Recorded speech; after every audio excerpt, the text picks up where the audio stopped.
Bismillahirrahmanirrahim. Alhamdulillahi Rabbil Alamin. Assalatu wassalamu ala Rasulil Amin wa ala alihi wa ashabihi ajma'in ila yaumiddin, amma ba'd. Rabbi shrah li sadri wa yassir li amri wa hlul 'uqdatan min lisani yafqahu qawli. Rabbi zidni ilma. Ya ayyuhan nas, usikum wa nafsi bitaqwallahi azza wa jalla. Qala Allah ta'ala fil Qur'anil Karim ba'da a'udzu billahi minasy syaithanir rajim bi fadli bismillahirrahmanirrahim. Ya ayyuhalladzina amanu taqullaha haqqa tuqatih wa la tamutunna illa wa antum muslimun. Sadaqallahu. இவ்வுலகை படைத்து பராமரிக்கின்ற ஏக இறைவனுக்கு அனைத்து புகழும் உரித்தாகட்டும். அவனது சாந்தியும் சமாதானமும் இவ்வுலகிற்காக அனுப்பப்பட்ட அத்தனை நபிமார்கள் மீதும், குறிப்பாக எமது பெருமானார் ஸல்லல்லாஹு அலைஹி வஸல்லம் அவர்கள் மீதும், அவர்களை அப்படியே பின்பற்றி வாழ்கின்ற வாழ போகும் மேலும் இங்கு அமர்ந்திருக்கும் நம் அனைவரும் மீதும் என்றென்று நின்று நிலவுமாக பிரார்த்தனையோடு இந்த இஸ்லாம் என்றால் ஒரு கண்டத்திற்கோ ஒரு நாட்டிற்கோ ஒரு ஊர் மக்களிற்கோ மட்டுமல்ல, உலக மக்கள் அனைவருக்கும் பொதுவான இறைவனால் இறக்கியப்பட்ட ஒரு இஸ்லாம் என்ற விஷயம் அனைவருக்கும் தெரியும். இப்படிப்பட்ட விஷயம் இந்த உலக மக்கள் அனைவருக்கும் தெரிய வேண்டும். குறிப்பாக முஸ்லிமாகிய நம்மளுக்கு தெரிந்திருக்க வேண்டும். குர்ஆன் இறங்கி 1400 வருடங்கள் ஆகிவிட்டன. இன்று வரை ஒரு முற்றுப்புள்ளி கூட இல்லை. இந்த கேள்விக்கு, இந்த விஷயத்திற்கு இஸ்லாம் பதிலளிக்கவில்லை என்று ஒரு முற்றுப்புள்ளி கூட இல்லை. ஏனென்றால் இது மனிதனால் இறக்கி அள்ளப்படவில்லை, இது மனிதனால் பாதுகாக்கப்படவில்லை என்று இறைவன் தன் திருமறையில் கூறுகின்றான். 15வது அத்தியாயத்தில் 9வது வசனத்தில், இன்னா நஹ்னு நஸல்னா திக்ரா வ இன்னா லஹு லஹாஃபிதீன், திண்ணமாக இந்த நல்லுரையை நாம் தான் இறக்கினோம், மேலும் நாமே இதனை பாதுகாப்பாராகவும் இருக்கிறோம் என்று இறைவன் தன் திருமறையில் கூறுகிறார்.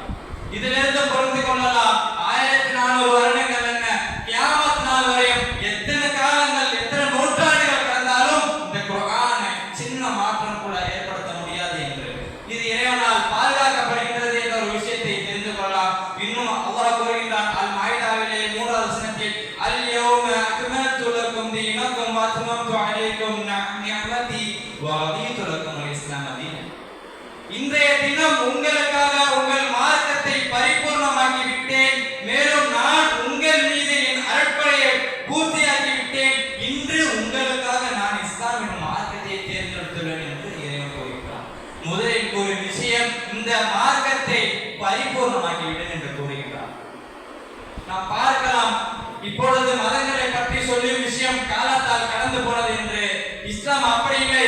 எத்தனை பெயர்கள் மாறினாலும், எத்தனை டெக்னாலஜிகள் மாறினாலும், எத்தனை காலங்கள் மாறினாலும் அதற்கு இந்த குர்ஆன் இஸ்லாம் பதிலளித்துக் கொண்டே இருக்கும். எதுவரை என்றால் கியாமத் நாள் வரை அது பதிலளித்துக் கொண்டே தான் இருக்கும். ஏனென்றால் இது மனிதனால் இறக்கப்படவும் இல்லை, மனிதனால் பாதுகாக்கப்படவும் இல்லை என்ற ஒரு விஷயத்தை இங்கு பதிவுபடுத்துகிறோம். இன்னும் மனிதனுடைய சிந்தனையை பார்த்தோமே ஆனால், ஆரம்ப காலத்திலிருந்து இன்று வரை, ஆதி முதல் அந்தம் வரை மனிதனுடைய சிந்தனை ஒரு சேரவே அமைகின்றது. எடுத்துக்காட்டாக ஃபிர்அவுன் அன்றைய காலத்திலே இறைவனை பார்க்க வேண்டும் என்று கோட்டையை எழுப்பினார். இன்றைய காலத்திலே இறைவனை பார்க்க வேண்டும் என்று ராக்கெட்டுகளை எழுப்பி பார்க்கிறார்கள். மனிதனுடைய சிந்தனை ஒரு சேரவே இருக்கிறது. எனவே டெக்னாலஜிகள் மாறலாம், பெயர்கள் மாறலாம், எத்தனை காலங்கள் வேணாலும் மாறிக்கொண்டே இருக்கலாம். அதற்கு இஸ்லாம் பதிலளித்துக் கொண்டே தான் இருக்கும். அதைத்தான் இங்கு கூறுகின்ற மனிதனுடைய சிந்தனை ஒரு சேரவே அமைகின்றன என்று. ஒவ்வொரு நூற்றாண்டிலும் ஒவ்வொரு மறுமலர்ச்சியாளர்கள் கிளப்புவார்கள். அதாவது இந்த இஸ்லாமிய அறிவு அடிமட்ட நிலைக்கு செல்லும். அப்பொழுது ஒரு மறுமலர்ச்சியாளர், ஒரு சீர்திருத்தவாதி எழுவார்கள். அந்த மார்க்கத்தை தூய்மைப்படுத்துவார்கள். அப்படி எழுந்தவர்களின் வரலாறோ ஏகப்பட்டதற்கு, இப்படி நாம் இஸ்லாத்திற்கு நாம் உழைத்தோமே ஆனால், நம்முடைய உழைப்பை இதற்காக பயன்படுத்தினோமே ஆனால், இம்மையிலும் சரி மறுமையிலும் சரி இறைவனுடைய பாதுகாப்பு என்றொன்று இருந்து கொண்டே இருக்கும். உமர் இப்னு அப்துல் அசீஸ் ரஹ்மத்துல்லாஹி அலைஹி அவர்களுடைய காலம் வரை இஸ்லாம் அமோகமாக சுமூகமாக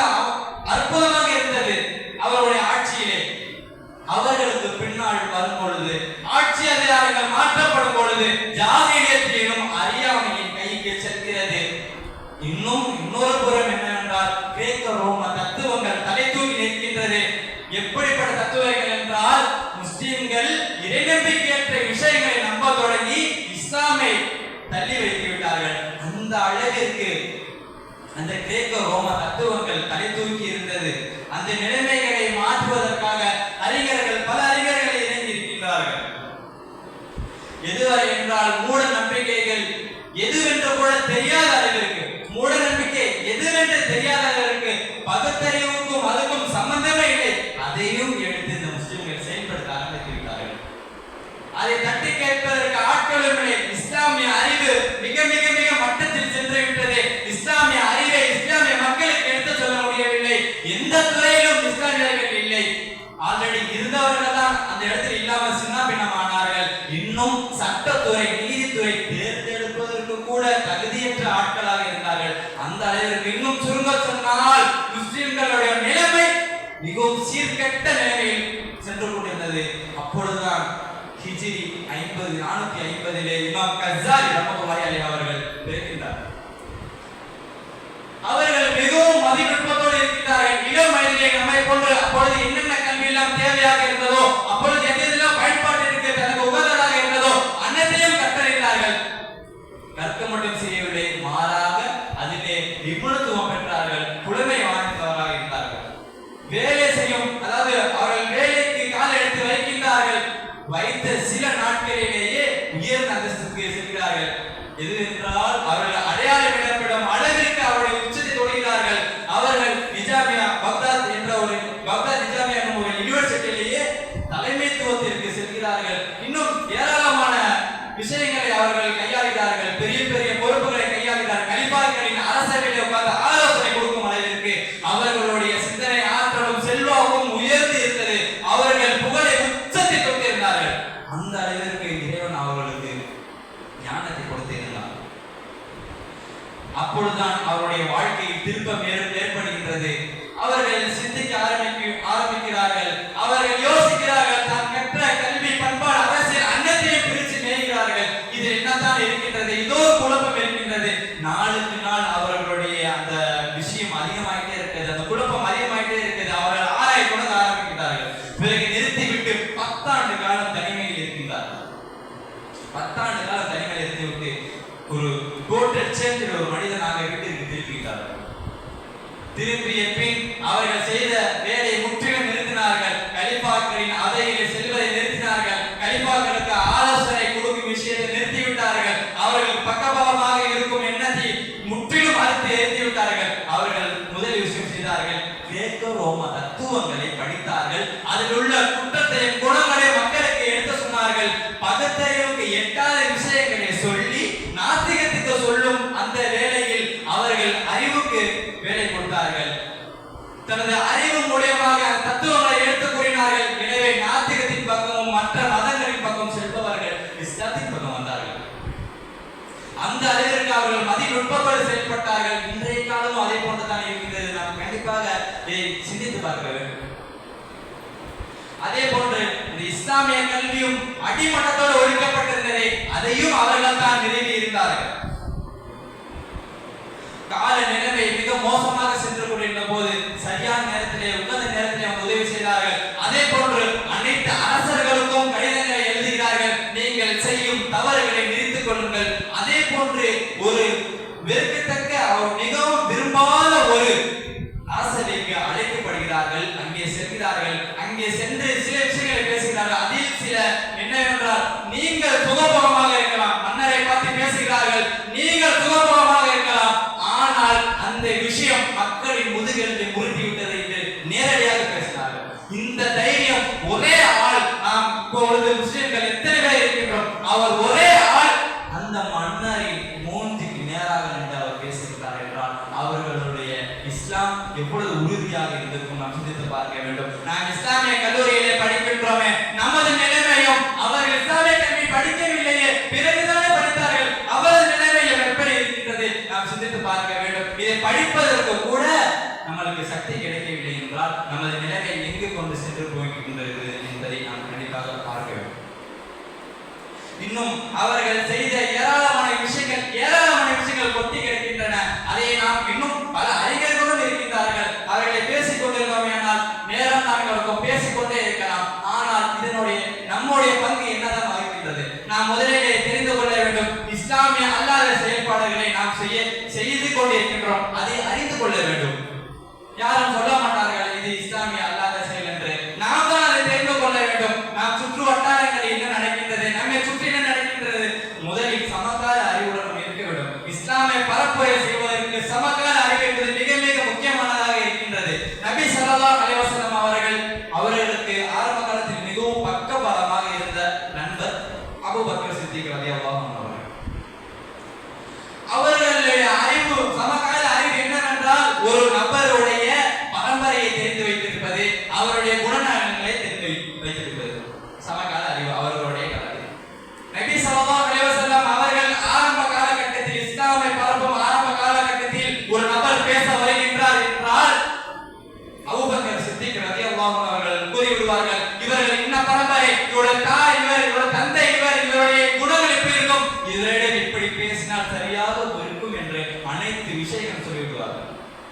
அளவிற்கு மதிநுட்பத்தோடு இருந்தார்கள்.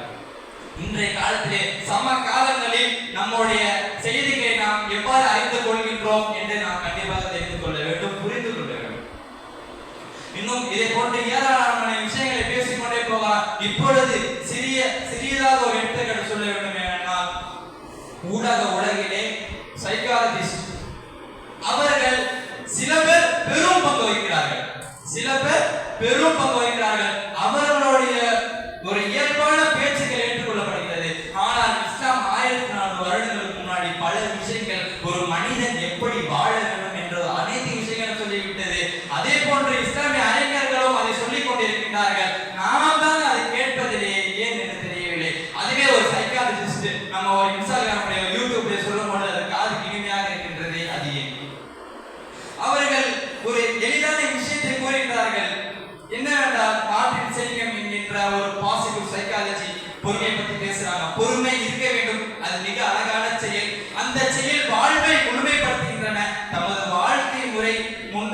தனது வாழ்க்கையை முன்னேற செய்கின்றன என்று நிறைய விஷயங்களை சொல்கின்றன. அதே போன்று மன்னிக்கும் தன்மை, அந்த மன்னிப்பதனால் மனிதனாக மாறுகின்றான். அவன் உள்ளத்தில் இருக்கின்ற அழுக்கு சுத்தமாகின்றது. இப்படி இந்த குணங்களை பற்றி ஏராளமாக சொல்லிக் கொண்டே போகின்றார்கள். நீங்கள் தேடி பாருங்கள், இந்த பொறுமையை பற்றியும் மன்னிப்பது பற்றியும் ஏராளமான புத்தகங்கள் இருக்கும். ஆனால் அன்றைய இறைவன் சுருங்க சொல்லிவிட்டான். 42வது அத்தியாயத்தில் 43வது வசனத்தில், வலமன் சோபர வகஃபர இன்ன தலிக லமின் அஸ்மில் உமூர். ஆனால் எவரேனும் பிறர் செய்த தீங்கை பொறுத்துக் கொண்டு மன்னித்து விட்டால் நிச்சயமாக அது மிக உறுதியான வீரமிக்க செயலாகும் என்று அல்லாஹ் தஆலா கூறுகிறார். எது வீரமுள்ள செயல்? உன் கோபம் உன்னை கட்டுப்படுத்துவதல்ல, உன் கோபத்தை உன்னுடைய கட்டுப்பாட்டில் வைப்பதான் வீரன் என்ற ஒரு விஷயத்தை இஸ்லாம் பதிவு செய்கின்றது. இதே போன்று இன்னும் ஏராளமான விஷயங்கள் இருக்கின்றது. ஒரு பிரச்சனை என்றால் அந்த பிரச்சனையின் போது தள்ளிவிட்டு அமைதியாக அமர சொல்கிறார்கள். ஆனால் அப்படி அமர்ந்தோமே ஆனால் நம்ம சிந்தனை மாறி மென்மேலும் பிரச்சனைக்கு ஆளாகும். அதை இறைவன் தன் திருமறையில் கூறுகின்றான். 13வது அத்தியாயத்தில் 28வது வசனத்தில், வதத்மஇன்ன குலூபுஹும் பிதிக்ரில்லாஹ் அலா பிதிக்ரில்லாஹ் தத்மஇன்னுல் குலூப். மேலும் அவர்களுடைய உள்ளங்கள் அல்லாஹ்வை நினைவு கூறுவதால் நிம்மதி அடைகின்றன. அறிந்து கொள்ளுங்கள், அல்லாஹ்வை நினைவு கூறுவதால் தான் உள்ளங்கள் நிம்மதி அடைகின்றன. இந்த ஒரு விஷயத்தை இறைவன் அழுத்தம் திருத்தமாக கூறுகின்றான். இன்றைய பார்க்கலாம், இளைஞர்களையும் மனிதர்களையும் நிம்மதி வேண்டும் என்று என்னென்னலாம் செய்கிறார்கள் என்று நாம் அதை விட்டு போட்டு கொண்டு போய்கொண்டே இருக்கலாம். அந்த அளவிற்கு நமது நிலைமை இருக்கின்றது. இன்னும் சொல்கிறார், நபி ஸல்லல்லாஹு அலைஹி வஸல்லம் சொல்றாங்க, கோடி கோடியா சம்பாதிக்கிறது விஷயம் இல்ல. சொல்றாங்க, ஏ அய்யுஹன் நாஸ் இன்னல் கீனா லைஸ அன் கதீரத்தில் அல். மக்களே, நிச்சயமாக அதிகமான செல்வங்களை பெற்றிருப்பது நிறைவு அல்ல. வலாக்கின் அல் கீனா கீனா நஃப்ஸ் வ இன்னல்லாஹ் அஸ்ஸ வ ஜல் யுவஃபி அப்தஹு மா குதிப லஹு மின் ரிஸ்கி ஃபஅஜ்மிலு ஃபி தலபி ஹுது மா ஹல்ல வ தஉ மா ஹரும். மக்களே, நிச்சயமாக அதிகமான செல்வங்களை பெற்றிருப்பது நிறைவு அல்ல, மனம் அடையும் நிறைவே உண்மையான தன்னிறைவு. நிச்சயமாக அல்லாஹ் தன் அடியானுக்கு அவனுக்கு விதிக்கப்பட்ட வாழ்வாதாரத்தை வழங்கவே செய்கின்றான். ஆகவே அழகிய முறையில் தேடிக்கொள்ளுங்கள், அனுமதிக்கப்பட்டதை பெற்றுக் கொள்ளுங்கள், தடை செய்யப்பட்டதை விட்டு விலகுங்கள் என்ற ஒரு விஷயத்தை நபி ஸல்லல்லாஹு அலைஹி வஸல்லம் பதிவு செய்கிறார். அப்பொழுது பார்க்கலாம், நாம் இளமை பருவத்தில் நம்முடைய எங்க வைக்கின்றோம், அதிகம் பணம் எங்க சம்பாதிக்கலாம் என்றுதான் வைக்கின்றோம். நாம் கடுமையாக முயற்சி செய்ய வேண்டும், அதற்கேற்ற கூலி கண்டிப்பாக கிடைக்கும். ஆனால் அதை தாண்டி வேண்டும் என்று தவறான வழியில் ஈடுபட்டு விடக் கூடாது என்பதை நாம் நபி ஸல்லல்லாஹு அலைஹி வஸல்லம் கூறுகிறார்கள். நாம் தவறான வழியில் போய்விடக் கூடாது, அனுமதிக்கப்பட்டதை எடுத்துக்கொள்ள வேண்டும், அனுமதிக்கப்படாதை விட்டு விலக வேண்டும் என்ற ஒரு விஷயத்தை தான் இங்கு பதிவு செய்கிறார்.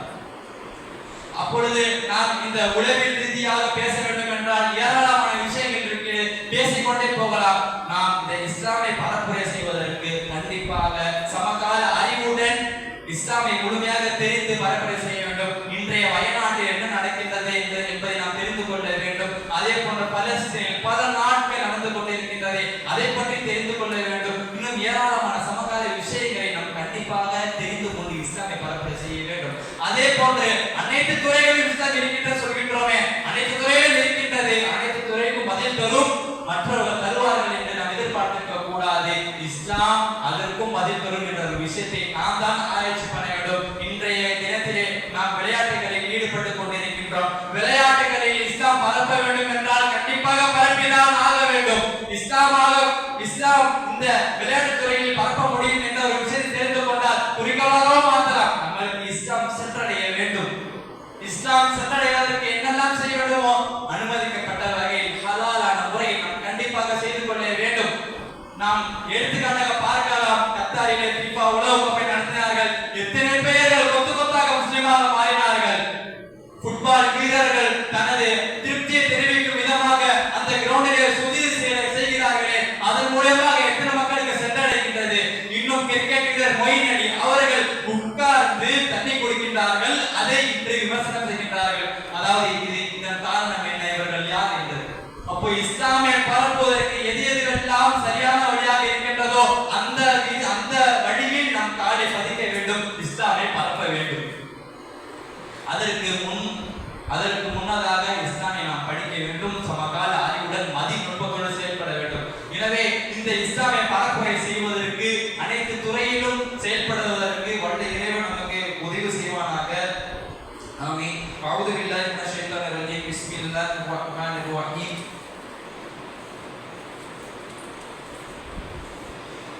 اليوم أكملت لكم دينكم وأتممت عليكم نعمتي ورضيت لكم الإسلام دينا. صدق الله العظيم. بارك الله لي ولكم في القرآن العظيم ونفعني وإياكم بما فيه من الآيات والذكر الحكيم. أقول قولي هذا وأستغفر الله العظيم لي ولكم ولسائر المسلمين من كل ذنب فاستغفروه إنه هو الغفور الرحيم.